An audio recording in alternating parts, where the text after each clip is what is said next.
strong woman. You've never said that. So stop holding on to that crutch. Stop holding on to that victim. Because this happened to me. I'm mad for days, and I come up out of that. And when I went to the psychiatrist, right,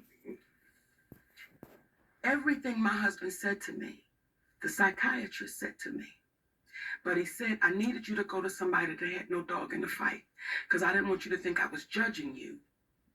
I didn't want you to think that because I know the history, I'm pointing my finger.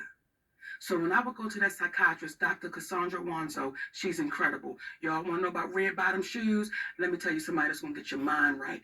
Dr. Cassandra Wanzo. This woman was incredible. But every time I would go to session, everything she said, my husband had already told me. So me and men, I had to come to grips with that. I had to come to grips with being an insecure fat girl. And I had to come to grips with my sister telling me, ain't no man gonna ever really want you because you're fat. I had to come to grips with my father was like, listen, I'm here, but I'm really not. I had to come to grips with those things.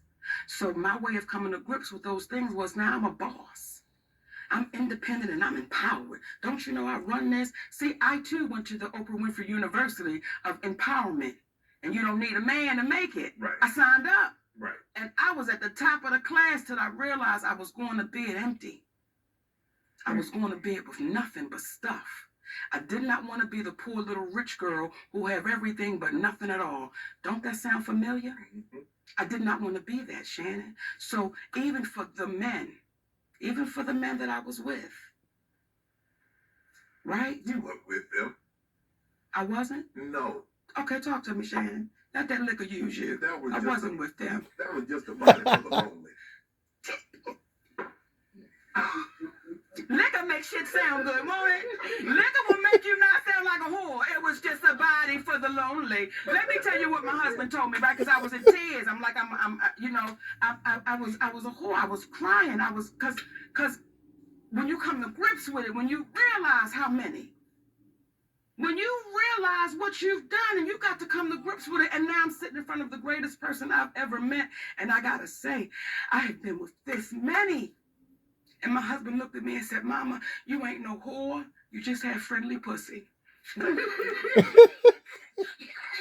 it right? That's all I had was friendly pussy. So for you whores out there, That ain't what it is. friendly pussy. Right. That's what he told me, Shannon.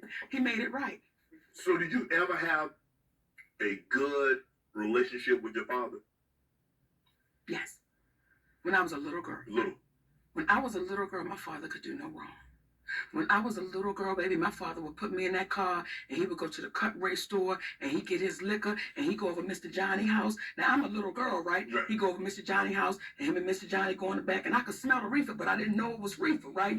And they smoke and they had their little drink. They come back out. I was attached to him. Mm-hmm. Me and my father started having a problem when what he was saying to me wasn't making sense. What did he say? And now I'm about 13. Okay. He was a bullshitter, right. But he was a good sounding bullshitter. Right. Like, and so as a kid, you'd be like, my father know everything. But once I started growing